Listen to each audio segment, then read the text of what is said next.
Wala kang kwentang babae. Akala mo ba ay hindi ko malalaman ang lahat ng pagtataksil mo at ang paglustay mo sa perang pinaghirapan ko? Ang boses ni Miguel ay tila kulog na gumasgas sa katahimikan ng kanilang tahanan. Isang boses na puno ng pot na hindi kailanman inakala ni Camila na maririnig niya mula sa asawang pinag-alayan niya ng buhay. Nanigas ang mga kamay ni Camila habang hawak ang sandok. Ang usok mula sa niluluto niyang sinigang na paborito ni Miguel ay humahaplos sa kanyang mukha. Isang mainit na paalala ng pagmamahal na sa isang saglit ay naging abo. Sa likod ni Miguel, nakatayo si Veronica na may mapait na ngiti sa mga labi. Ang kanyang mga mata ay nagniningning sa tagumpay habang hawak ang mga peking litratong kinuha sa dilim, mga anino ng kasinungalingan na sadyang binuo upang lasunin ang isipan ng kanyang kapatid. I told you, Miguel. Masyadong pa-victim yung asawa mo, pero sa likod mo, nilulustay niya ang budget natin para sa kung sino-sinong lalaki at sa nanay niyang pabigat na sa atin. Dugtong ni Veronica. Ang bawat salita ay parang patalim na dahan-dahang humihiwa sa danggal ni Camila. Hindi makapagsalita si Camila. Ang kanyang lalamunan ay tila tinik na barado at ang kanyang puso ay nagsisimulang nganghina. Bawat tibok ay nagdadala ng sakit na tila lason sa kanyang buong katawan. Binitawan niya ang sandok na lumikha ng malakas na tunog nang tumama ito sa sahig. Isang ingay na tila hudyat ng pagbagsak ng kanyang mundo. Pilit niyang hinanap ang kanyang boses. Ngunit ang tanging lumabas ay isang mahinang hikbi habang ang mga luha ay nagsisimulang bumuo sa kanyang mga mata. Malabong tanawin ng isang tahanang unti-unting naglalaho. Miguel, please makinig ka naman sa akin. Para sa gamot ni nanay ang perang yon. Wala akong ibang lalaki. Ikaw lang ang mahal ko. Pagsusumamo ni Camila, ang kanyang boses ay nanginghinig sa takot at pag-asa. Ngunit bago pa siya makalapit, isang mabilis na paggalaw ng kamay ni Miguel ang tumama sa kanyang pisingi. Isang matinding sampal na nagpadilim sa kanyang paningin at nag-iwan ng hapdi na hindi lamang sa balat, kundi hanggang sa kaibuturan ng kanyang kaluluwa. Ang init ng kanyang pisingi ay tila apoy na tumupok sa huling piraso ng kanyang tiwala kay Miguel, habang sa gilid ay maririnig ang mahinang tawa ni Veronica na tila isang demonyong nagdiriwang sa pagkasira ng isang pamilya. Hindi na nakapanhintay si Miguel ng paliwanag. Hinablot niya ang braso ni Camila nang may puwersa na tila hindi na niya kinikilala ang babaeng pinangakuan niya ng proteksyon sa harap ng altar. Kinaladkad siya ni Miguel patungo sa balkonahe ng ikalawang palapag. Habang ang hangin sa labas ay nagsisimula ng humagupit, isang palatandaan ng paparating na bagyo na tila nakikiramay sa gulo sa loob na kanilang bahay. Itinulak niya si Camila sa malamig na semento ng balkonahe at mabilis na isinara ang glass door. Ang tunog ng paglock ng pinto ay tila isang pinal na hatol ng kamatayan para sa kanilang relasyon. Doon, sa gitna ng unti-unting pagbuhos ng ulan, nakatayo si Camila habang pinapanood mula sa labas ang kanyang asawa at ang kanyang hipag na naupo sa hapagkainan. Nakita niya kung paano kumuha ng kanin si Miguel at nagsimulang kumain ng sinigang na buong pagmamahal niyang inihanda sa loob ng 3 oras, isang eksenang puno ng pait at kabalintunaan. Bawat subo ni Miguel ay tila paglunok sa lahat ng sakripisyong ginawa ni Camila habang siya ay nanginginig sa ginaw sa labas. Ang bawat patak ng ulan ay tumatagos sa kanyang manipis na duster, tila mga karayom na tumutusok sa kanyang balat. Sumandal si Camila sa malamig na salamin. Ang kanyang mga daliri ay dahan-dahang gumuhit sa malabong ibabaw nito habang pinapanood ang init ng loob ng bahay na dati ay sa kanya rin. Ang dilim ng gabi ay tila lumalamon sa kanyang pagkatao at ang tanging naririnig niya ay ang sarili niyang mabilis na paghinga at ang malakas na pintig ng kanyang pusong tila gustong kumawala sa kanyang dibdib. Bakit ang taong pinagkatiwalaan niya ng kanyang buhay ang siya ring magkukulong sa kanya sa dilim?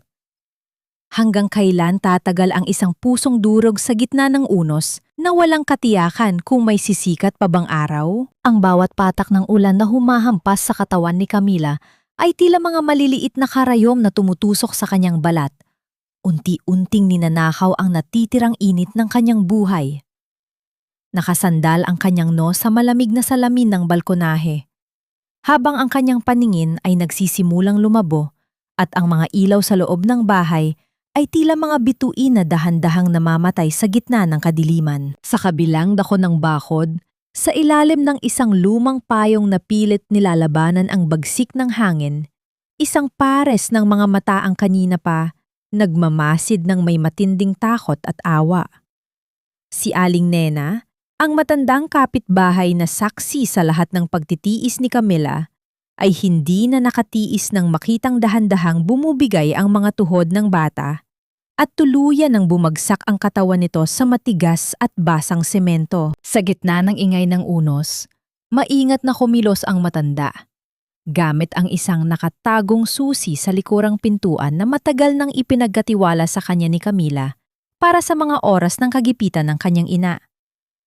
Nang imulat ni Camila ang kanyang mga mata, ang unang pumasok sa kanyang pandama ay ang amoy ng alkohol at ang mahinang liwanag ng isang bumbilya na nagbibigay ng kakaibang init sa maliit na silid. Hindi na ang malamig na semento ang kanyang nararamdaman, kundi ang malambot, ngunit magaspang na kumot ng isang maliit na klinika sa kanilang barangay. Ang kanyang buong katawan ay tila binalot ng mabigat na bakal. Bawat bahagi ay masakit at mahapdi. Ngunit ang mas matinding kirot ay nananatili sa kanyang dibdib. Sa kanyang tabi, nakaupo si Aling Nena na may hawak na mainit na tsaa. Ang mukha nito ay bakas ang matinding pag-aalala at pait para sa sinapit ng kapitbahay. Huwag ka munang kumilos, Camila. Safe ka rito. Hindi ka nila mahahanap dito sa klinika ni Doktora. Mahinang sabi ng matanda habang dahan-dahang hinahaplos ang buhok ng dalaga, isang haplos na tila muling bumubuo sa mga pira-pirasong bahagi ng kanyang pagkatao. Sa kanyang muling pagpikit, dinala si Camila ng kanyang gunita sa isang pampang na puno ng bulaklak, kung saan ang kanyang ina na si Doña Felisa ay nakatayo at nakangiti ng buong tamis. Anak, ang tunay na ginto ay sinusubok sa apoy. Ang tinig ng kanyang ina ay tila isang oyayi na nagpapatigil sa lahat ng kanyang takot. Naalala ni Camila ang bawat sakripisyong ginawa niya, ang bawat alahas na isinangla, at ang bawat gabing puyat para lamang maibigay ang pinakamahusay na gamutan para sa kanyang ina. Ang lahat ng iyon ay itinago niya kay Miguel dahil ayaw niyang maging pabigat sa asawa. Ngunit ang pag-ibig na akala niya ay kanyang kanlungan ay naging mismong bagyong bumasag sa kanya. Ang utang na loob niya sa kanyang ina ang nagbigay sa kanya ng lakas na huminga pa, kahit na ang bawat hininga ay tila paglunok ng mga bubog. Nang tuluyan ng magliwanag ang kanyang isipan, dahan-dahang tiningnan ni Camila ang kanyang kaliwang kamay na nakapatong sa puting kumot. Isang matinding gulat at panghihinayang ang bumalot sa kanya nang makitang wala na ang kanyang singsing sa kasal, ang huling simbolo ng kanyang sumpa kay Miguel. Marahil ay nahulog ito sa gitna ng pakikipagbuno niya sa ulan o sadyang kinuha na ito ng langit bilang tanda ng pagtatapos ng kanilang ugnayan. Sa sandaling yon, ang kanyang paningin ay natuon sa isang maliit na telebisyon sa sulok ng klinika na kasalukuyang nagbabalita tungkol sa mga lupain sa kanilang bayan. Isang pamilyar na pangalan ang nabanggit ng tagapagbalita at ang mga salitang narinig ni Camila ay tila isang huling hampas na nagpatigil sa kanyang puso. Ang malawak na lupain ng mga delgado sa San Jose ay opisyal nang ibinebenta ng kasalukuyang may-ari na si Miguel Santos para sa isang malaking proyekto ng gusali. Ang mga salitang iyon ay tila mga kidlat na gumuhit sa katahimikan ng silid. Ang lupang iyon ang tanging pamana ng kanyang mga magulang, ang lupang ipinangako ni Miguel na aalagaan para sa kanila ni Doña Felisa. Sa kabila ng panghihina, pilit na bumangon si Camila. Ang kanyang mga mata ay nag-aapoy sa halo-halong galit at desperasyon. Kung mawawala ang lupang iyon, paano na ang kinabukasan ng kanyang ina? Paano nagawa ni Miguel na ipagbili ang huling piraso ng kanyang pagkatao nang wala man lang pasabi? Sa kabila ng panghihina ng kanyang mga binti, pinilit ni Camila na lisanin ang maliit na klinika ni Aling Nena bago pa man sumikat ang araw. Ang isipan niya ay nakatali sa isang maliit na lalagyan ng gamot na naiwan sa ilalim ng kanilang kama, ang tanging pag-asa ni Doña Felisa para sa kanyang humihingal na hininga. Tila, isang anino si Camila na bumalik sa sarili niyang tahanan, isang bahay na dati ay puno ng halimuyak ng niluluto niyang kakanin. Ngunit na yon ay tila isang malaking libingan ng kanyang mga pangarap. Maingat ang bawat hakbang niya sa pasilyo. Ang tunog ng kanyang paghinga ay tila mas malakas pa kaysa sa hangin sa labas, habang ang bawat dumi sa sahig ay tila nagbabala sa kanya ng panganib. Papunta na sana siya sa kanilang silid nang marinig niya ang mahinang bulong mula sa kusina, isang tinig na nagpatigil sa daloy ng kanyang dugo. Siguraduhin mong ituloy ang paghahalo ng chemical sa kanyang tsaa, Ricardo. Huwag kang titigil hanggang sa hindi siya tuluyang bumigay. Ang tinig ni Veronica ay puno ng kasamaan, walang bahid ng pag-aalinlangan. Sumilip si Camila sa pagitan ng bahagyang nakabukas na pinto at nakita niya ang kanyang hipag na kaharap si Ricardo. Ang lalaking dati ay pilit na nanliligaw sa kanya at nayon ay kasabwat na sa isang madilim na balak. May hawak silang maliit na bote ng likido na dahan-dahang ipinapatak sa loob ng paboritong tasa ni Camila. Ang bawat butil ng likido na humahalo sa tsaa ay tila mga lason na pilit na pumapatay sa huling piraso ng tiwala ni Camila sa sangkatauhan. Napakapit siya sa dingding nang ma-realize niya ang lahat.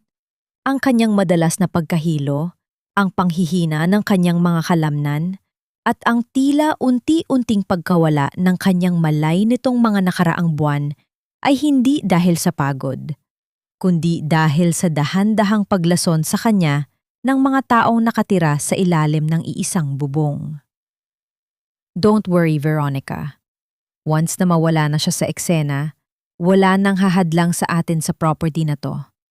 Si Miguel, he's too stupid and blinded by your lies. Akala niya talaga niloloko siya ni Camila. Sagot ni Ricardo nang may mapait na tawa. Ang mga salitang iyon ay tila mga sampal na paulit-ulit na tumatama sa mukha ni Camila. Ngunit sa pagkakataong ito, ang hapdi ay naging apoy na nagbigay sa kanya ng kakaibang lakas. Hindi na siya ang mahinang babaeng iiyak na lamang sa sulok. Ang katotohanan ito ay nagsilbing gamot na mas matapang kaysa sa anumang lason. Ngunit sa gitna ng kanyang pagmamasid, narinig niya ang mabibigat na hakbang mula sa hagdanan. Ang tunog ng pagpihit ng doorknob sa pangunahing pinto ay naghudyat ng pagdating ni Miguel. Nataranta si Camila at mabilis na nagtago sa likod ng malaking kurtina sa sala. Ang kanyang puso ay tila isang tambol na bumibilis ang bawat palo sa kanyang dibdib.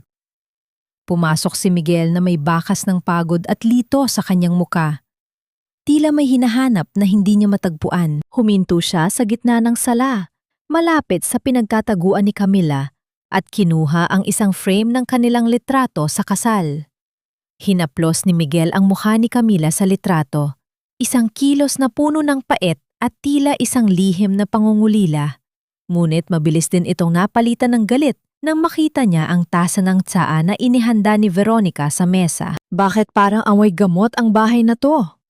Tanong ni Miguel sa kanyang sarili. Ang kanyang boses ay nanginginig sa pagitan ng pagdududa at pagkalito.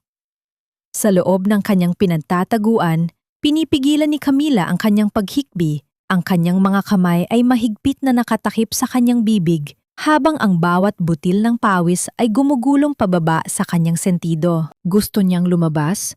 Gusto niyang isigaw kay Miguel ang lahat. Ngunit paano siya maniniwala sa isang babaeng itinuring na niyang patay at taksil?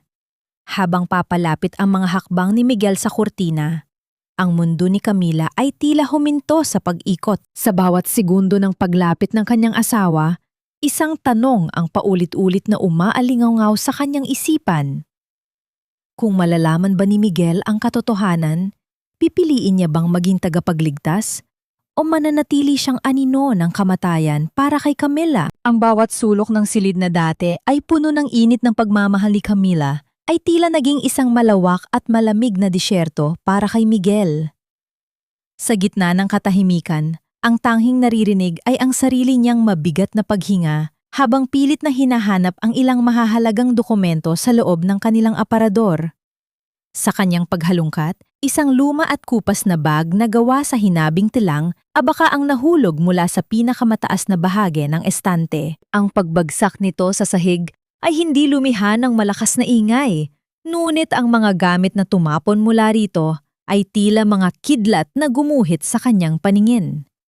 Doon, sa ibabaw ng makintab na nara, nakakalat ang 12-12 ng mga resibo mula sa ospital, mga reseta ng gamot na may matataas na halaga, at ilang piraso ng papel na nagpapatunay ng pagsasangla ng mga alahas. Nanginginig ang mga daliri ni Miguel habang pinupulot ang isang papel na may petsa noong nakaraang buwan.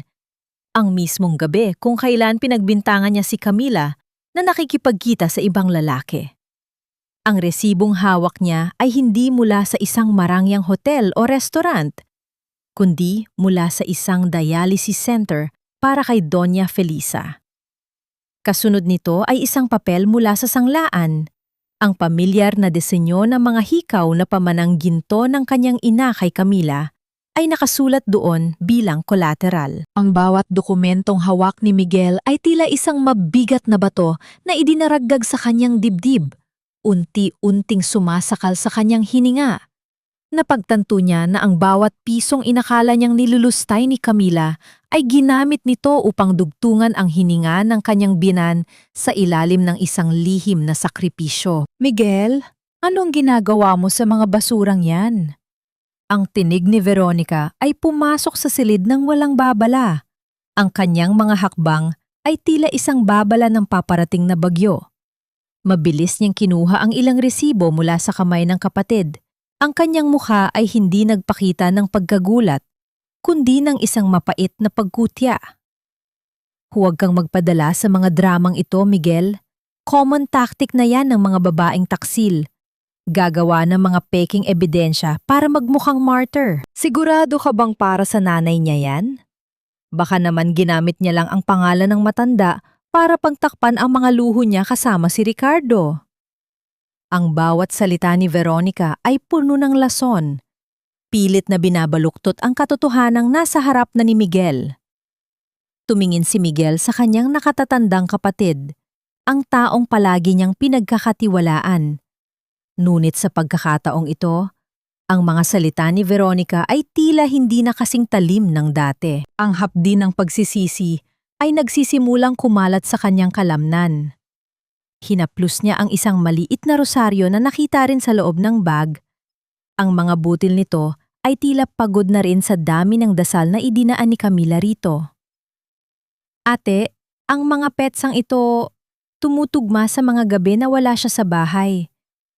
Sinabi mo sa akin na may kalaguyo siya, pero ang mga resibong ito ay nagsasabi ng ibang kwento.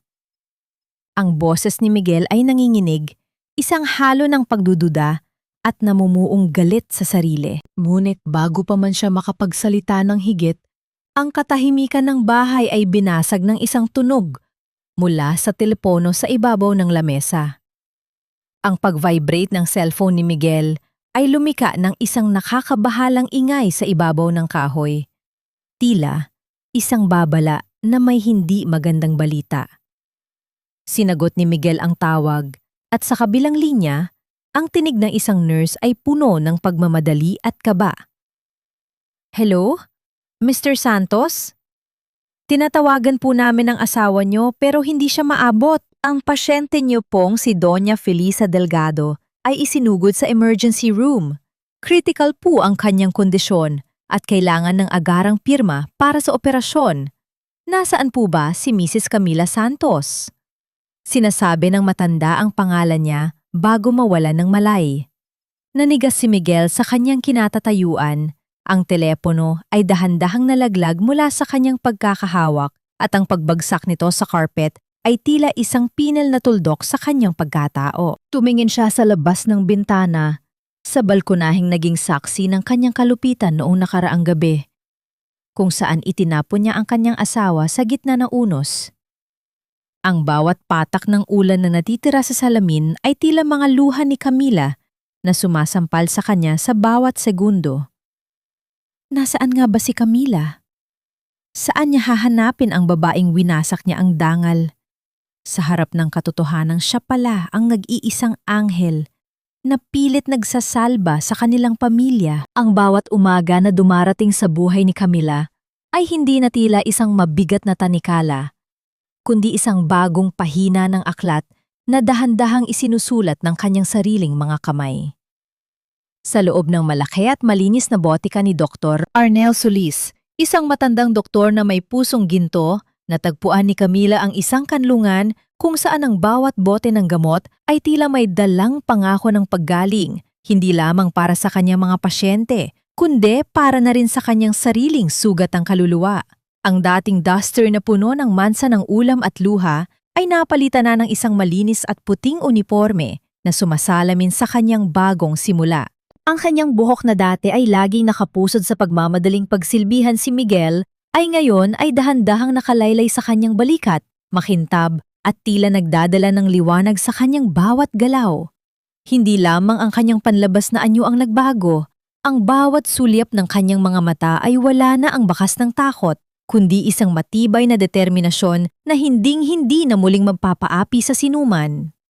Camila, iha, napakalaki na ng ipinagbago mo sa loob ng ilang linggo. Ang talas na iyong memorya sa mga gamot ay tunay na kahanga-hanga. Papuri ni Dr. Solis habang pinapanood ang dalaga na maingat na nag-aayos ng mga inventaryo. Ngumiti si Camila ng bahagya, isang ngiting hindi napilit, kundi nagmumula sa isang pusong unti-unti nang humiilom. Salamat po, Doc. Utang ko po sa inyo ang pagkakataong ito. Dito ko po naramdaman na may silbi pala ako. Na hindi lang pala ako isang pabigat na gaya ng palaging sinasabi sa akin noon. Sagot ni Camila sa wikang Taglish. Ang kanyang tinig ay matatag, ngunit may bahid pa rin ng malalim na emosyon. Sa bawat sahod na kanyang natatanggap, ang unang bahagi ay palaging napupunta sa espesyal na gamutan ng kanyang ina na ngayon ay nasa ilalim na ng masusing pang-aalaga ni Dr. Solis sa isang mas ligtas na pasilidad. Ang pag-asa ay tila isang mainit na kape na nagbibigay sa kanya ng lakas sa bawat malamig na madaling araw. Isang gabi, matapos ang isang mahabang shift, inimbitahan si Camila ng kanyang mga katrabaho para sa isang simpleng hapunan sa isang sikat na restaurant sa bayan. Sa simula ay nag-aalinlangan siya, ngunit naisip niyang ito na ang panahon upang harapin ang mundong dati ay kinatatakutan niya. Habang naglalakad sila patungo sa kanilang mesa, ang kanyang paningin ay tila nahulog sa isang pamilyar na anino sa sulok ng silid. Doon, sa ilalim ng madilim na ilaw ng chandelier, nakaupo si Miguel. Ngunit hindi siya nag-iisa. Kasama niya ang isang babaeng nakasuot ng mamahaling damit, isang babaeng tila sadyang inilapit ni Veronica upang tuluyan ng burahin ang alaala ni Camila sa isipan ng kanyang asawa. Ang bawat kilos ni Miguel ay bakas ang pagod at kalituhan, tila isang taong nawawala sa sarili niyang buhay, habang ang babaeng kasama niya ay panay ang haplos sa kanyang braso. Ang mabilis na pagtibok ng puso ni Camila ay tila isang mabilis na tambol na narinig niya sa kanyang sariling pandama. Ngunit sa pagkakataong ito, hindi ito dahil sa takot, kundi dahil sa isang matinding pait na hinaluan ng pagkasuklam. Naalala niya ang gabi ng bagyo, ang lamig ng balkonahe, at ang bawat salitang binitawan ni Miguel na tila mga talim na humiwa sa kanyang dangal. Ngunit sa gitna ng kanyang pagmamasid, naramdaman ni Miguel ang isang titig na tila nagmumula sa malayo. Dahan-dahang lumingon si Miguel at sa loob ng ilang sandali, ang mundo para sa kanya ay tila huminto sa pag-ikot. Nakita niya ang isang babaeng napakaganda. Isang babaeng may tindig ng isang reyna at mga matang nag-aapoy sa kapangyarihan. Hindi niya agad nakilala na ang babaeng ito ay ang asawang itinapon niya sa dilim. Nagtagpo ang kanilang mga mata sa gitna ng mataong restaurant. Ang puso ni Miguel ay tila piniga ng isang higanteng kamay nang mapagtanto niyang si Camila ang nasa harap niya. Gusto niyang tumayo, gusto niyang tumakbo patungo sa kanya at isigaw ang lahat ng kanyang pagsisisi. Ngunit, ang malamig na titig ni Camila ay tila isang pader na hindi niya kayang buwagin. Sa halip na magpakita ng gulat o pighati, dahan-dahang inilihis ni Camila ang kanyang paningin. Tila ba ang lalaking nasa harap niya ay isang estrangero lamang na walang halaga sa kanyang bagong mundo. Lumakad siya ng diretso. Ang bawat hakbang ng kanyang sapatos sa sahig ay tila isang pinal na deklarasyon ng kanyang kalayaan. Ngunit sa likod ng kanyang matapang na anyo, isang tanong ang nananatiling nakatusok sa kanyang puso na tila isang tinik na ayaw bumitaw. Sapat na ba ang bagong anyong ito upang pagtakpan ang sugat na iniwan ng lalaking minsan ay itinuring niyang buong mundo sa loob ng madilim na silid kung saan ang tanging liwanag ay nagmumula sa isang maliit na lampara, ang kasakiman ay tila isang usok na dahan-dahang lumalason sa bawat hininga ni na Veronica at Ricardo. Ang kanilang mga anino sa dingding ay tila mga dambuhalang nagbabalak ng masama, habang ang mga dokumento ng pag-aari ni Miguel ay nakalatag sa ibabaw ng lamesang nara. Ang bawat salitang lumalabas sa bibig ni Ricardo ay puno ng tamis na may kasamang lason. Pilit na hinihimok si Veronica na silyuhan na ang kanilang tagumpay habang wala pa ring malay si Miguel sa tunay na nangyayari sa kanyang paligid. Ang pag-ibig ni Veronica sa kanyang kapatid ay matagal nang nilamon ng kanyang paghahangad sa yaman. At sa pagkakataong ito, wala na siyang balak pang lumingon sa kanyang mga ginawang kasalanan. Veronica, kailangan na nating ilipat ang lahat ng pondo ni Miguel sa joint account natin. He's starting to ask too many questions about the property in San Jose. Bulong ni Ricardo, ang kanyang mga mata ay nagniningning sa kislap ng pera. Hinaplos ni Veronica ang kanyang leeg. Ang kanyang mukha ay bakas ang isang mapait na ngiti habang iniisip ang lahat ng luho na maaari niyang makuha kapag tuluyan nang nawala si Camila sa kanilang landas. Don't worry, Ricardo. I have everything under control. Akala ni Miguel ay tinutulungan ko lang siyang protektahan ang assets niya mula sa taksil niyang asawa. Mananatili siyang bulag hanggang sa huli. Sagot ni Veronica sa wikang Taglish, ang kanyang tawa ay tila isang matalim na gasgas sa katahimikan ng gabi. Ngunit sa kabila ng kanilang kampante, isang tahimik na puwersa ang nagsisimula ng gumalaw sa kabilang panig ng lungsod. Sa loob ng opisina ng isang malaking bangko, si Ms. Reyes, ang manager na matalik na kaibigan ni Camila, ay seryosong pinagmamasdan ang mga transaksyon nagaganap sa account ni Miguel Santos. Ang bawat paglipat ng pera na walang malinaw na basehan ay tila isang pulang bandila na nagbabala sa kanya. Sa tulong ng impormasyong palihim na ipinapadala ni Camila mula sa botika, dahan-dahang nabubuo ang isang puzzle ng pandaraya. Alam ni Camila na hindi sapat ang magtago. Kailangan niyang protektahan ang natitirang yaman ng kanyang pamilya kahit na ang asawang si Miguel ay hindi karapat-dapat sa kanyang malasakit. Isang itim na envelope ang palihim na ipinadala ni Camila sa opisina ni Miguel, naglalaman ng mga kopya ng mga pekeng kontrata na nilagdaan ni Ricardo gamit ang pangalan ng kumpanya. Habang ang gabi ay lumalalim, naglalakad si Camila pauwi mula sa kanyang trabaho. Ang kanyang isipan ay puno ng mga plano para sa kanyang ina at sa kanyang kinabukasan. Ang bawat hakbang niya sa sidewalk ay tila isang panalangin para sa katarungan. Ang kanyang puso ay nananatiling matatag sa gitna ng panganib na kanyang sinusuong. Ngunit hindi niya alam na ang kanyang bawat kilos ay binabantayan na pala mula sa malayo. Sa loob ng isang itim na sasakyan na nakaparada sa dilim, ang mga mata ni Ricardo ay nakatitig sa kanya ng may halong puot at pangamba. Napagtanto ni Ricardo na si Camila ang nagpapadala ng mga ebidensya kay Miguel at hindi niya hahayaan na masira ng isang patay na asawa ang lahat ng kanyang pinaghirapan. Isang matinding ungol ng makina ang biglang bumasag sa katahimikan ng kalsada.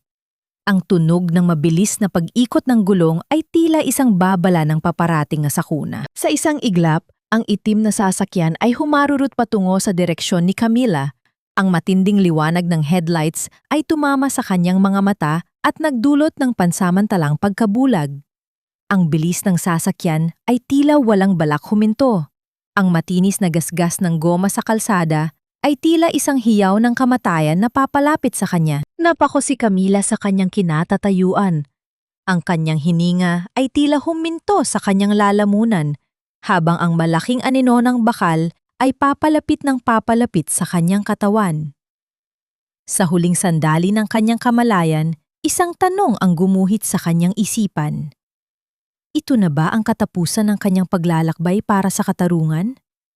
O ito ang simula ng isang mas madugong paghaharap? Sa huling sandali bago tumama ang dambuhalang bakal ng sasakyan ni Ricardo, mabilis na nakatalang si Camila patungo sa gilid ng kalsada.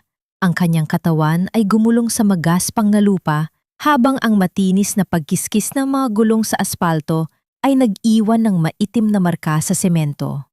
Ang usok mula sa tambutso ay tila isang madilim na anino na mabilis na naglaho sa gabi, kasabay ng paglayo ng sasakyang nagtangka sa kanyang buhay. Nang inginig ang buong katawan ni Camila, ang kanyang mga palad ay may mga gasgas na naglalabas ng kaunting hapdi.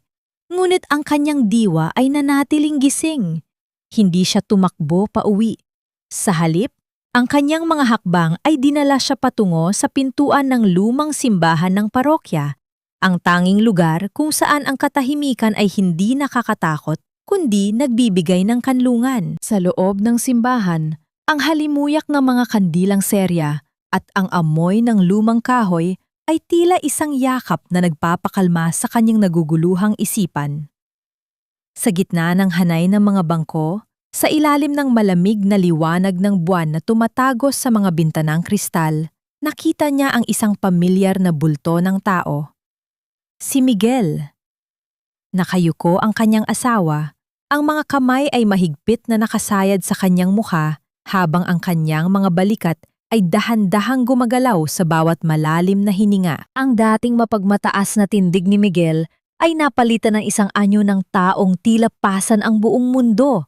Isang lalaki nilalamon ng sarili niyang mga pagkakamali. Hindi napansin ni Miguel ang pagdating ni Camila hanggang sa tumayo ang dalaga upang maglagay ng kandila sa altar. Camila?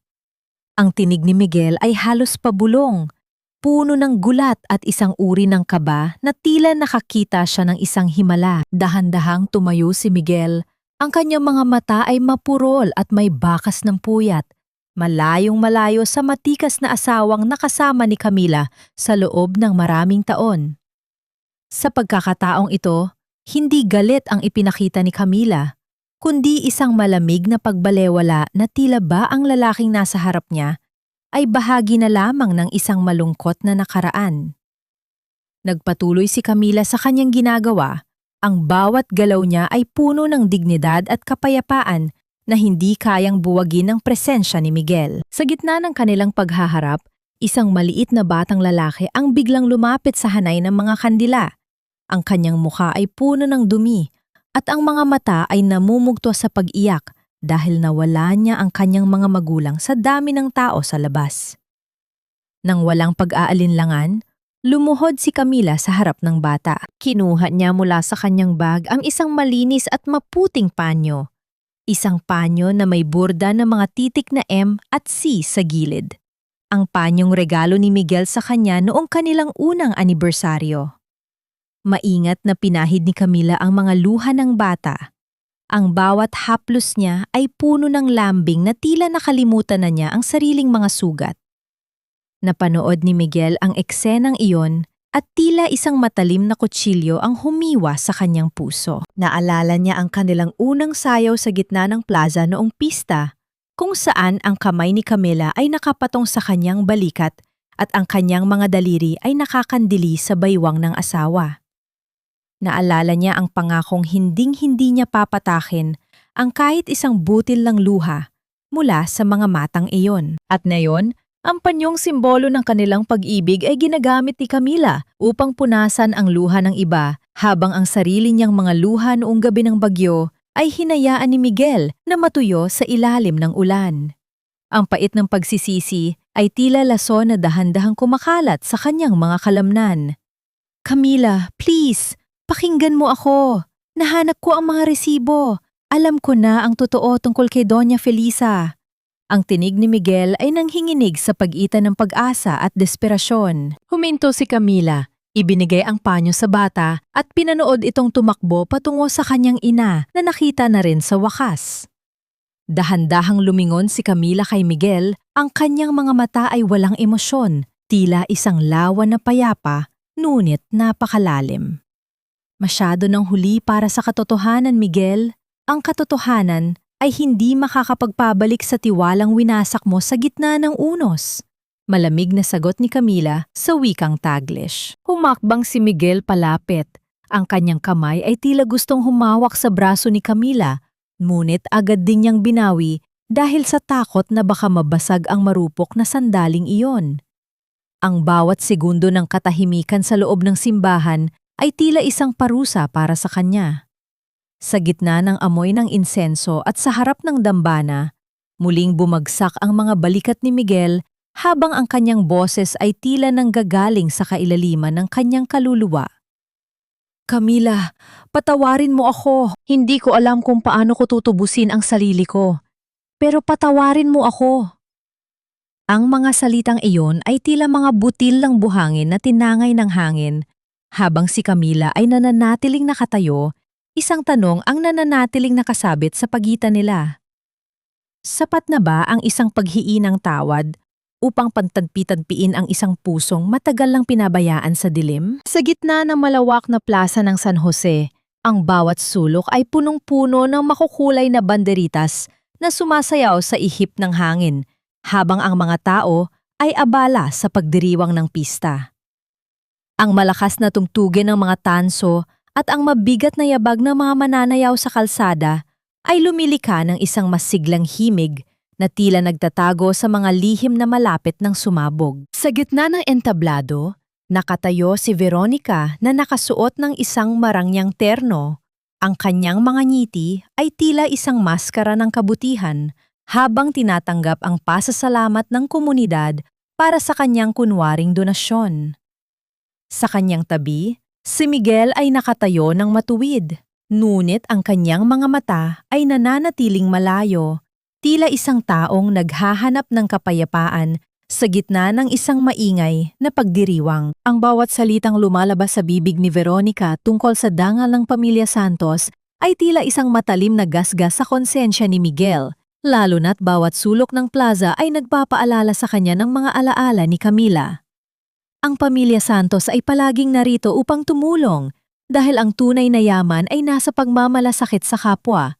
Ang tinig ni Veronica ay umalingaw-ngaw sa buong plaza, puno ng pagbabalat kayo na tila isang dula-dulaan. Ngunit bago pa man matapos ang kanyang talumpate, ang karamihan sa mga tao ay dahan-dahang nahate upang bigyang daan ang isang figura na naglalakad patungo sa gitna. Ang bawat hakbang ng sapatos ni Camila sa semento ay tila isang mabigat na pintig na nagpapatigil sa bawat usapan. Suot ang isang malinis at puting bestido na sumasalamin sa liwanag ng araw, ang kanyang tindig ay puno ng kapangyarihan at dignidad na hindi kailanman nakita ng mga tao sa dating mahinang asawa ni Miguel. Sa kanyang mga kamay, hawak niya ang isang makapal na envelope at isang maliit na kagamitang elektroniko na magsisilbing sandata ng katotohanan. Ang pagmamalasakit ba ang tawag sa paglason sa sarili mong pamilya? Para lamang sa pera, Veronica? Ang boses ni Camila ay hindi sumisigaw, ngunit ang bawat pantig ay tila isang mabilis na daloy ng tubig na lumulunod sa kasinungalingan ni Veronica. Ang katahimikan ay biglang bumalot sa plaza. Ang tanging naririnig ay ang mahinang huni ng hangin habang ang lahat ay nakatuon ang pansin sa dalawang babae. Umakyat si Camila sa entablado. Ang kanyang mga mata ay direktang nakatitig sa kanyang hipag, na ngayon ay nagsisimula ng mabalisa. Inilabas ni Camila ang mga dokumento mula sa ospital at ang mga kopya ng bank records na nagpapakita ng iligal na paglilipat ng pondo ni Miguel patungo sa account ni Ricardo. Ipinakita rin niya ang isang video sa screen na sadyang inihanda para sa sandaling ito kung saan malinaw na nakikita ang pag-uusap ni na Veronica at Ricardo tungkol sa pagpapatak ng chemical sa kanyang tsaa. Ang mukha ni Veronica ay dahan-dahang nawala ng kulay. Ang kanyang mga kamay ay nagsimulang manginig habang ang bawat lihim niya ay isa-isang nahuhubaran sa harap ng buong bayan. Tumingin siya kay Miguel, pilit na humahanap ng kakampi. Ngunit ang nakita niya sa mga mata ng kanyang kapatid ay hindi na ang dating tiwala, kundi isang matinding puot na tila isang kumukulong bulkan. Ang bawat salitang ipinagtanggol ni Veronica sa kanyang sarili ay tila mga tuyong dahon na tinangay ng hangin. Walang saysay at walang bigat. Napagtanto ni Miguel ang lahat. Ang bawat pagkakataon na sinulsulan siya ng kanyang kapatid laban kay Camila, ang bawat maling akusasyon at ang katotohanang ang mismong dugo niya ang nagtangkang pumatay sa babaeng pinakamamahal niya. Sa isang iglap, ang mabilis na pag-angat ng kamay ni Miguel ay lumika ng isang matunog na pagtama sa pisingi ni Veronica, isang tunog na tila isang pinal na hatol sa gitna ng mataong plaza. Ang lakas ng sampal ay nagpadapa kay Veronica sa sahig ng entablado. Ang kanyang marangyang terno ay nadumihan at ang kanyang maskara ng kabutihan ay tuluyan ng nadurog. Hayop ka, Veronica! Pinagkatiwalaan kita pero ikaw pala ang halimaw na sumisira sa buhay ko. Ang boses ni Miguel ay nanginginig sa matinding galit at pighate. Ang kanyang mga luha ay nagsisimulang gumulong, hindi dahil sa awa, kundi dahil sa labis na pagsisisi. Tumingin si Miguel kay Camila, ang kanyang mga mata ay puno ng pagmamakaawa. Ngunit si Camila ay nananatiling nakatayo ng tuwid, pinagmamasdan ang pagbagsak ng kanyang kaaway nang walang kahit anong bakas ng galit, kundi isang malalim na pakiramdam ng kalayaan. Habang ang mga opisyal ng barangay ay nagsisimulang lumapit upang arestuhin sina Veronica at ang nagtatangkang tumakas na si Ricardo, ang ingay ng pista ay tila naglaho para sa dalawang taong naiwan sa gitna ng entablado. Ang hangin ay tila naging mas magaan, ngunit ang pagitan ni na Miguel at Camila ay nananatiling isang malawak na bangin na hindi kayang tawirin ng isang sampal o isang paghingi ng tawad. Ang bawat tao sa plaza ay saksi sa tagumpay ni Camila, ngunit sa loob ng kanyang puso, ang tunay na tagumpay ay hindi ang pagkakakulong ng kanyang mga kaaway, kundi ang kakayahang huminga muli ng walang takot. Ngunit habang tinitingnan niya si Miguel na dahan-dahang lumuluhod sa kanyang harapan sa gitna ng maraming tao, isang tanong ang nananatiling nakasabit sa hangin. Ang pagbabayad ba ng kasalanan ay sapat na upang ibalik ang isang pusong matagal nang naging abo? Ang katahimikan sa plaza ay tila isang mabigat na kumot na bumabalot sa bawat taong naroroon. Isang katahimikang binasag lamang ng mabilis at gipit na paghinga ni Veronica habang dahan-dahan siyang gumagapang paalis sa gitna ng entablado. Ang kanyang marangyang terno ay may mga punit na at ang kanyang mga hiyas ay hindi na nagbibigay ng kinang, kundi nagsisilbing pabigat sa kanyang bawat galaw. Sa gitna ng kalituhan ng mga tao, sinamantala ni Veronica ang pagkakataon upang makatalon pababa at tumakbo patungo sa likod ng malaking tabing kung saan nakaparada ang sasakyang inaasahan niyang magiging lansa ng kanyang pagtakas. Ang kanyang mga mata ay patingin-tingin sa paligid, puno ng takot na tila isang hayop na nasusukol sa isang madilim na sulok. Sa likod ng entablado, natagpuan niya si Ricardo na abalang inilalagay ang isang itim na bag sa loob ng sasakyan. Ang bag na naglalaman ng lahat ng perang ninakaw nila mula sa mga account ni Miguel. Ricardo, bilisan mo! Paalisin mo na ang sasakyan! We need to leave now! Ang sigaw ni Veronica sa wikang Taglish, ang kanyang boses ay puno ng desperasyon at panginginig. Ngunit sa halip na buksan ang pinto para sa kanya, humarap si Ricardo ng may isang mapait at malamig na ngeti. Isang neteng hindi kailanman nakita ni Veronica sa loob ng maraming taon ng kanilang pagsasama sa kasamaan. Walang bakas ng pag-aalala sa mga mata ng lalaki, kundi isang uri ng pagbalewala na tila ba ang babaeng nasa harap niya ay wala ng anumang halaga. Are you dreaming, Veronica? Sa tingin mo ba ay isasama pa kita? Ang sagot ni Ricardo. Ang bawat salita ay tila isang mabilis na agos ng tubig na nagpapalunod sa huling pag-asa ni Veronica. You're a liability now. Tapos na ang gamit mo sa akin. I never loved you. I only love the access you gave me to Miguel's wealth. Nayusunog na ang pangalan mo? Bakit ko pa sasayangin ang upuan sa kotse ko para sa isang talunang tulad mo? Ang bawat kataga ni Ricardo ay tila isang matalim na kutsilyo na humihiwa sa huling piraso ng dangal ni Veronica. Sa gitna ng kanilang pagtatalo, pilit na hinablot ni Veronica ang bag.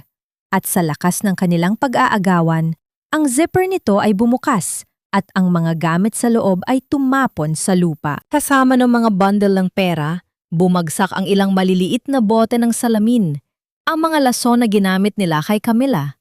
At nadurog ang mga ito sa semento, kumakalat ang isang kakaibang amoy ng chemical sa hangin. Ang mga piraso ng kristal ay kumikinang sa ilalim ng ilaw ng post, nagsisilbing piping saksi sa kanilang mga karumal-dumal na balak. Hindi nagtagal at ang paligid ay napuno ng mga unipormadong lalaki. Ang mga pulis at mga opisyal ng barangay ay mabilis na nakapalibot sa kanila bago pa man makapasok si Ricardo sa sasakyan.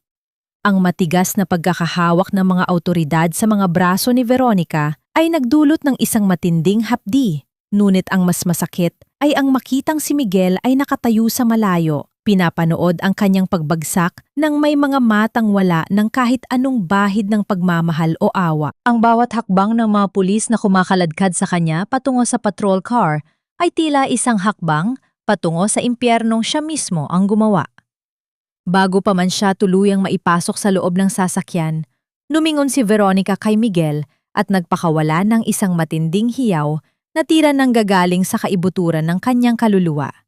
Isang hiyaw na puno ng poot at paninisi. Kasalanan mo ito, Miguel.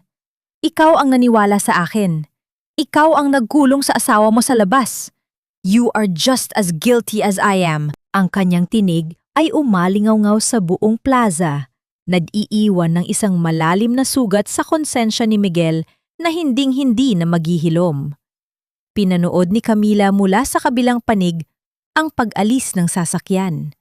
Ang kanyang mukha ay payapa, ngunit ang kanyang puso ay nanginginig sa bigat ng katarungang sa wakas ay nakamit na. Ngunit sa anong halaga?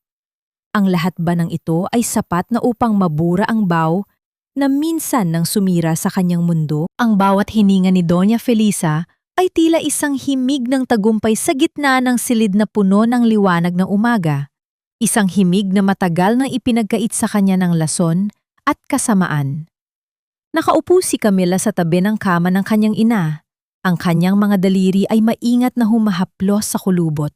Ngunit malambot na kamay ng matanda, habang ang bawat segundong lumilipas ay tila isang patunay ng milagro ng paghilom. Sa tulong ng mga bagong gamot at kalinga ni Dr. Solis, ang dating maputlang mukha ni Doña Felisa ay dahan-dahan nang nagkakaroon ng kulay, tila isang rosas na muling bumubukadkad matapos ang isang mahabang tagtuyot. Sa labas ng pasilidad, ang mundo ay nagpatuloy sa pag-ikot, ngunit sa loob ng 4 na sulok na ito, ang tanging mahalaga ay ang bawat malalim at payapang paghinga ng kanyang mahal na ina. Sa kabila ng kapayapaang ito, may isang aninong palaging nananatili sa labas ng pintuan, isang presensya na tila isang piping paalala ng nakaraang bagyo. Araw-araw, ang mga hinges ng kahoy na pinto ay dahan-dahang gumagalaw upang bigyang daan ang mga bulaklak at pagkaing sadyang iniiwan ni Miguel sa maliit na lamesa sa labas. Hindi siya pumapasok ng walang pahintulot, tila isang asong natatakot na baka ang bawat hakbang niya ay muling makasugat sa marupok na katahimikan ni Camila. Ang bawat basket ng prutas at ang halimuyak ng mga paboritong laro ni Doña Felisa ay tila mga titik ng isang lihim na liham ng pagsisisi, mga bagay na sadyang inihahandog ni Miguel upang subukang punan ang malawak na bangin sa pagitan nila. Isang hapon, habang si Camila ay naghahanda ng merienda para sa kanyang ina, naramdaman niya ang isang titig mula sa likuran. Nakatayo si Miguel sa may pintuan. Ang kanyang mga mata ay mapurol at ang kanyang dating matikas na tindig ay tila unti-unti nang kinakain ng matinding lungkot. Camila, I brought some ensaymada and some lilies for nanay. Sabi ni Dr. Solis, she's getting better every day. Ang boses ni Miguel ay tila isang mahinang ihip ng hangin, puno ng kaba at pag-asa. Huminto si Camila sa kanyang ginagawa. Ang kanyang lalamunan ay tila tinik na barado habang pinagmamasdan ang lalaking. Minsan ay naging buong mundo niya. Ang bawat salita ni Miguel ay tila isang mabigat na bato na idinaradbag sa kanyang dibdib, sapagkat sa kabila ng lahat, ang hapdi ng nakaraan ay hindi pa rin tuluyang lumilisan. Salamat, Miguel. Pero hindi mo na kailangang gawin ang lahat ng ito. Justice is already served, di ba? Veronica and Ricardo are behind bars. Ang sagot ni Camila sa wikang Taglish, ang kanyang tinig ay malamig, ngunit may bakas ng pang-inginig. Humakbang si Miguel palapit. Ang kanyang mga kamay ay tila gustong abutin ang mga daliri ni Camila, ngunit agad din niyang pinigil ang sarili. Hindi sapat na makulong sila, Camila. I know I failed you. I was blind, and I let them poison our lives. Hindi dahil naparusahan ang masama ay okay na tayo, Miguel. Winasak mo ang tiwala ko sa gitna ng ulan. At hindi mo yon basta-basta mapupulot at maididikit muli ng walang lamat. Ang bawat kataga ni Camila ay tila isang matalim na salamin na sumusugat sa huling pag-asa ni Miguel. Tumingin si Camila sa kanyang ina na mahimbing na natutulog. Ang kanyang puso ay naglalaban sa pagitan ng paghahangad, ng kapayapaan, at ang takot na muling magtiwala. Alam niyang ang pagpapatawad ay hindi isang mabilis na desisyon, kundi isang mahabang paglalakbay na punong-puno ng mga tinik. Habang pinagmamasdan niya ang mga talulot ng liryo na dahan-dahang nalalanta sa mesa, isang tanong ang paulit-ulit na gumuguhit sa kanyang isipan. Isang tanong na tila walang sagot sa gitna ng katahimikan ng klinika. Kung ang isang salamin ay tuluyan ng nadurog, maaari mo pa rin bang makita ang iyong dating sarili sa bawat pira-pirasong bahagi nito? O ang tanging maiiwan ay ang anino ng isang pusong hindi na kailanman magiging buo? Ang bawat paggalaw ng kamay ng orasan sa loob ng bagong tayong Camila Delgado Foundation ay tila isang banayad na paalala na ang panahon ay hindi lamang lumilipas, kundi may kakayahan din itong maghilom ng mga sugat na inakalang habang buhay ng magdurugo. Ang gusaling ito, na dati ay isang abandonadong bodega, ay binigyan ni Camila ng bagong buhay upang magsilbing kanlungan ng mga kababaihang nakaranas ng pait at dahas sa loob ng sarili nilang tahanan. Ang sikat ng araw na tumatago sa malalaking binta ng kristal ay nagbibigay ng init sa mga puting pader, habang ang halimuyak ng sariwang kape at mga bulaklak sa pasilyo ay nagbibigay ng pag-asa sa bawat taong pumapasok dito. Hindi na ang dating Camila na laging nakayuko ang makikita sa bawat sulok.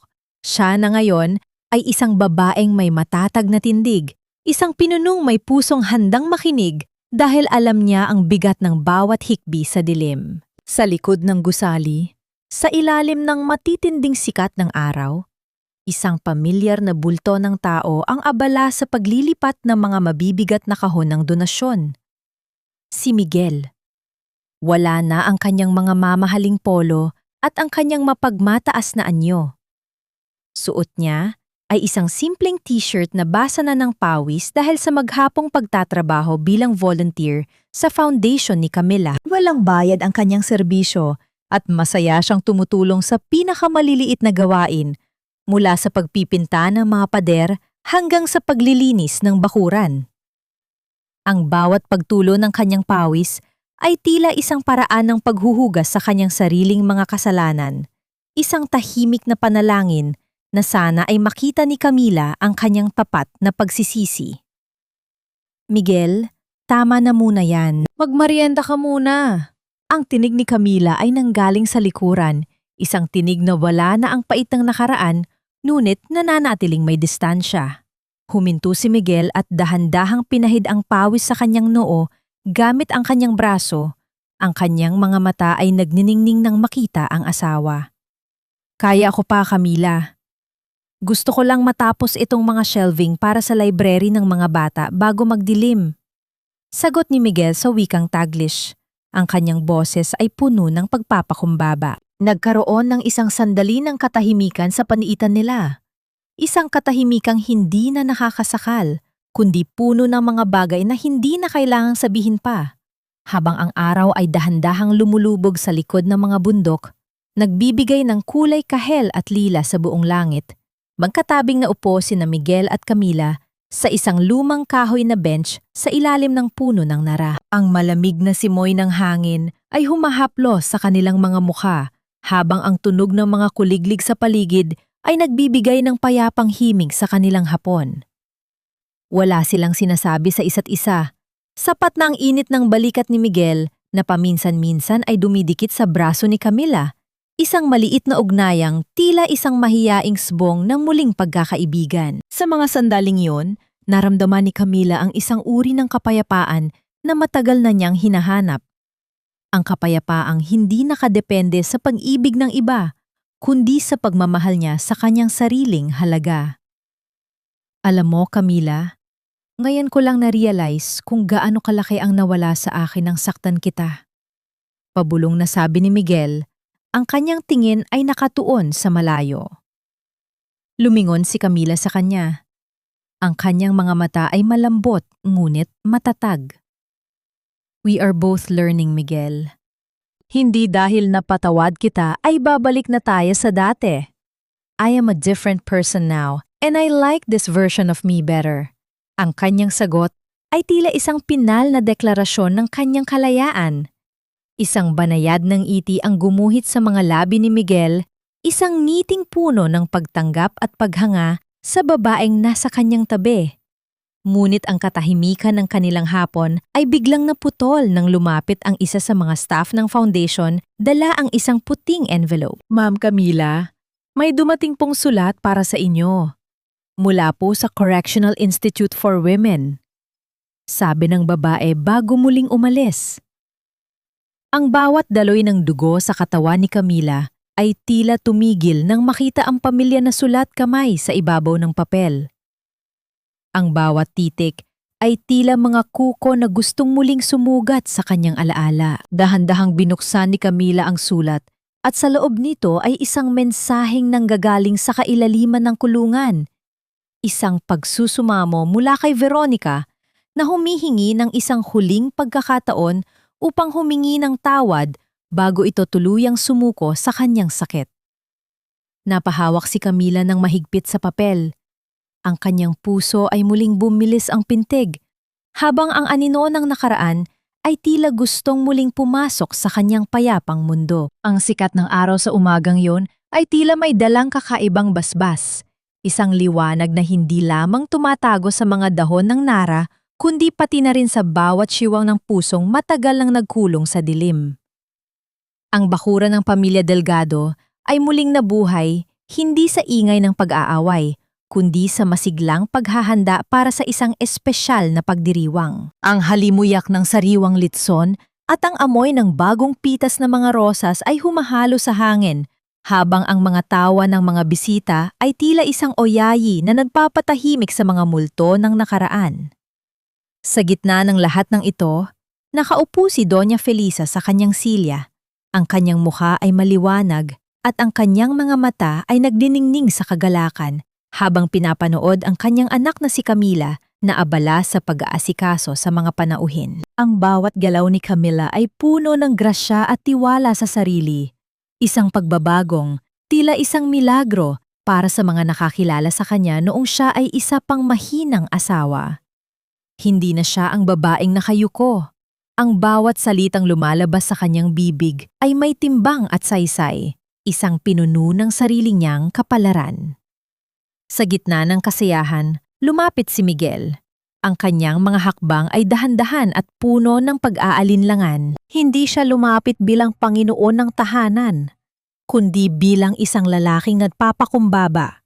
Isang taong natutong kumilala sa halaga ng tunay na pag-ibig sa pamamagitan ng matinding pagsisisi.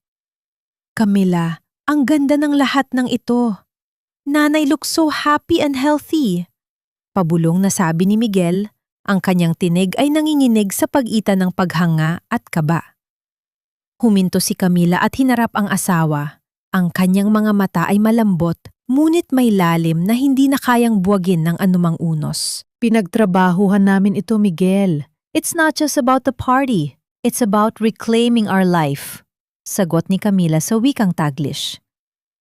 Isang sandali ng katahimikan ang namayani sa pagitan nila, isang katahimikang puno ng mga alaala ng pighati na ngayon ay dahan-dahan ng natatakpan ng mga bagong simula.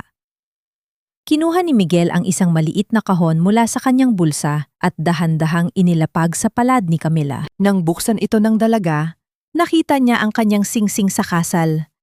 Ang singsing na inakala niyang nawala na sa ulan noong gabi ng bagyo. Nahanap ko yan sa ilalim ng mga halaman sa balkonahe, Camila. Matagal ko itong itinago dahil akala ko wala na akong karapatang ibalik ito sa'yo. Pero ngayon, gusto kong malaman mo na hindi ko ito ibinibigay para pilitin kang bumalik sa akin. Ibinibigay ko ito bilang simbolo na handa akong magsimula muli. Kung bibigyan mo ako ng pagkakataon, hindi bilang asawa mo agad, kundi bilang isang lalaking handang maglingkod sa iyo ng may respeto. Ang boses ni Miguel ay puno ng tapat na emosyon. Ang kanyang mga mata ay hindi bumibitaw sa titig ni Camila. Tiningnan ni Camila ang singsing. Ang kislap nito ay tila isang paalala ng bawat luhang pumatak at bawat sakripisyong ginawa niya. Dahan-dahan niyang isinuot ang singsing, hindi sa kanyang daliri, kundi sa isang kwintas na nakasabit sa kanyang leeg, malapit sa kanyang puso. Magpapatawad ako, Miguel. Hindi dahil nakalimutan ko ang lahat, kundi dahil ayaw ko nang dalhin ang bigat ng galit. Pero ang pagbabalik natin ay hindi na magiging gaya ng dati. Respeto at pagpapahalaga sa sarili ko ang magiging pundasyon natin ngayon. If you can handle that, then maybe we can walk this path together again. Slowly. Ang kanyang mga salita ay tila isang bagong sumpa. Isang sumpang mas matatag kaysa sa nauna. Sa pagtatapos ng hapon, habang ang mga bisita ay dahan-dahang lumilisan at ang langit ay nagbibigay ng kulay ginto sa buong kapaligiran, umakyat si Camila sa ikalawang palapag. Huminto siya sa harap ng glass door ng balkonahe, ang lugar kung saan naranasan niya ang pinakamababang bahagi ng kanyang buhay. Ngunit sa halip na takot, ang naramdaman niya ay isang malalim na kapayapaan. Ang balkonaheng iyon ay hindi natuyo at malamig. Ngayon, ito ay puno na ng mga malalagong halaman at mga namumukadkad na pako na sadyang itinanim ni Miguel para sa kanya. Ang mga dahon ng pako ay tila mga yakap ng kalikasan na nagpoprotekta sa bawat sulok ng kanilang tahanan. Lumingon si Camila sa kanyang likuran at nakita niya si Miguel na nakatayo sa may pintuan, naghihintay ng kanyang pahintulot. Isang matamis at tunay na ngiti ang sumilay sa mga labi ni Camila. Isang ngiting nagsasabing ang gabi ng bagyo ay tapos na. Lumabas sila sa balkonahe, magkahawak ang mga kamay habang pinapanood ang paglubog ng araw. Ang bawat sugat ay may hilom at ang bawat pighati ay may hangganan. Sa gitna ng katahimikan ng takip silim, naramdaman ni Camila ang huling haplos ng hangin na tila bumubulong na ang tunay na kaligayahan ay hindi matatagpuan sa pagtakas sa sakit, kundi sa lakas na harapin ito at bumangon ng mas matatag kaysa noon. Ang bawat dapit hapon sa San Jose ay tila isang dahan-dahang pagpikit ng mga mata ng nakaraan, binibigyang daan ang isang gabi na hindi na nakakatakot, kundi puno ng payapang pananalig. Lumipas ang mga buwan mula nang muling mabuo ang pira-pirasong danggal ng pamilya Delgado at ang bakura na dati ay naging saksi sa isang malupit na pantataksil ay isa na ngayong masiglang harden kung saan ang mga pako at orkidiya ay malayang namumukadkad sa ilalim ng kalinga ng araw. Sa loob ng opisina ng Camila Delgado Foundation, ang mga pader ay napapalamutian na ng mga litrato ng mga kababaihang muling nakangiti, mga kwento ng pagbangon na sadyang inukit mula sa kailaliman ng pighati. Si Camila, na nakatayo sa may bintana, ay pinagmamasdan ang malawak na lupain na dati ay muntik nang mawala. Ang kanyang puso ay wala na. Ang bakas ng mabigat na galit, kundi isang malalim na pasasalamat sa bawat unos na dumaan. Sa isang sulok ng silid, ang isang puting sobre na nanggaling sa Correctional Institute ay nananatiling nakatiklop sa ibabaw ng lamesa. Dinalaw ni Camila si Veronica bago ito tuluyang bawian ng buhay dahil sa malubhang sakit sa baga. Isang pagbisita na hindi dala ng obligasyon, kundi ng isang pagnanais na tuluyan ng putulin ang tanikala ng poot. Walang mga sumbatan na naganap, sapat na ang makita ang panghihina sa mga mata ng kanyang dating, ipagmapagtanto ni Camila na ang tunay na bilangguan ay hindi ang rehas na bakal, kundi ang isang pusong puno ng kasakiman. Ang pagpapatawad na ibinigay ni Camila ay hindi para linisin ang kasalanan ni Veronica, kundi para palayain ang kanyang sariling kaluluwa mula sa multo ng nakaraan. Ang kapayapaang naramdaman niya matapos ang huling sulyap na iyon ay tila isang banayad na ulan na naghugas sa huling mansa ng kanyang pait. Si Miguel naman ay nananatiling anino ng suporta sa bawat hakbang ni Camila, isang lalaking natutong magmahal sa pamamagitan ng pananahimik at pagrespeto. Hindi na niya pinipilit ang kanyang sarili sa buhay ng asawa. Sa halip, pinatutunayan niya sa bawat araw na ang isang pusong nagkasala ay may kakayahang magbago kung ito ay tunay na dadaan sa apoy ng pagsisisi. Ang bawat umaga na inihahanda niya ang kape para kay Camila at ang bawat gabi na sinasamahan niya ang asawa sa pagbabasa ng mga ulat ng foundation ay mga sandali ng muling pagkilala sa isa't isa. Ang kanilang pag-ibig ay hindi na isang marubdob na apoy na madaling mamatay, kundi isang banayad na baga na nagbibigay ng init sa gitna ng lamig. Isang relasyong itinatayo sa pundasyon ng katotohanan at pantay na dignidad. Alam mo Miguel, na-realize ko na ang buhay ay hindi pala tungkol sa pag-iwas sa bagyo.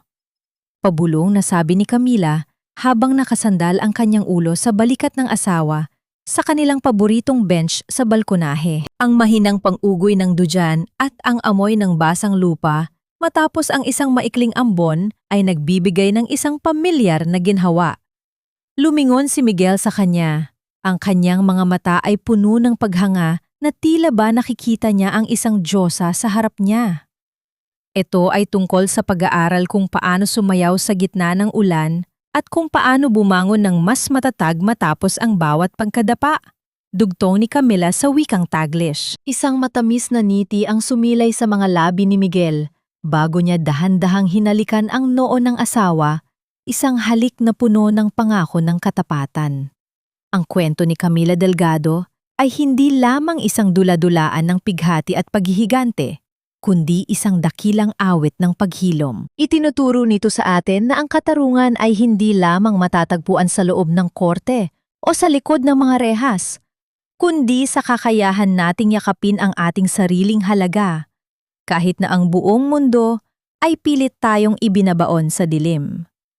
Ang bawat sugat ay may kwento, at ang bawat kwento ay may pagkakataong magtapos sa isang bagong bukang liwayway. Habang ang huling sikat ng araw ay naglalaho sa abot tanaw ng San Jose, ang tahanan ni Miguel at Camila ay nananatiling maliwanag, isang parola ng pag-asa para sa lahat ng mga pusong nagnanais na muling mahanap ang daan pauwi sa kapayapaan.